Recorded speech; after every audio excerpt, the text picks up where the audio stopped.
ကျေးဇူးတင်ပါတယ်ဆက်လက်ပြီးတော့မှကျွန်တော်ရဲ့မိတ်ဆွေတယောက်သူရေးခဲ့တဲ့သင်းကျွန်တော်ဆိုပြချင်ပါတယ်ကျွန်တော်တို့ရဲ့ချစ်တဲ့အားလုံးချစ်တဲ့ကျွန်တော်တငယ်ချင်း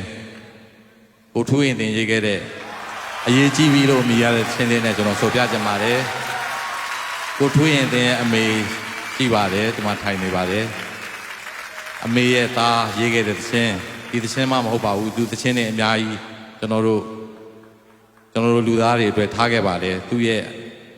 အမွေတွေလိုပဲပြောရမှာပါပဲဆိုတော့ဒီသူရေးခဲ့တဲ့သင်းတွေကကျွန်တော်တို့တောင်ရင်းမြစ်ကမ်းပေးလေးမှာနေတော့ကကျွန်တော်နှစ်ယောက်ညအိတ်နေတော့ကျွန်တော်ဖျားနေတဲ့ညသူကတညလုံးဘေးမှာကိုနဲ့ထိုင်ရေးတယ်မနေ့ကျတော့ကျွန်တော်ဒီသင်းလေးသူဆိုပြပါတယ်ဆိုတော့အခု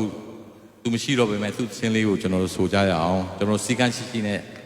ဆိုကြရမယ်ကျွန်တော်တို့စီကန်းရှိတယ်ဆိုတော့လည်းပြကြရအောင်ပါကျွန်တော်တို့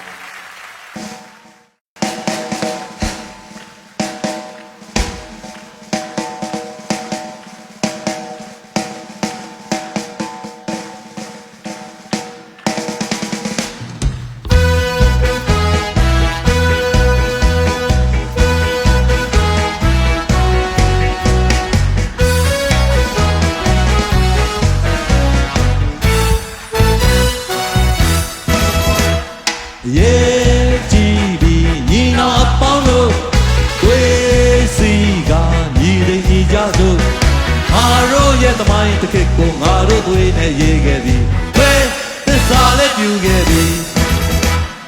ရေးကြည့်သည်ညီနောင်အပေါင်းတို့သွေးစီကညီတွေညီကြစို့ငါတို့ရဲ့တမိုင်းတစ်ခေတ်ကိုငါတို့သွေးနဲ့ရေးခဲ့သည်ဘယ်သစ္စာလည်းပြုခဲ့သည်နိုင်ငံတော်အတွက်ဆိုအသက်ကိုလည်းပါမ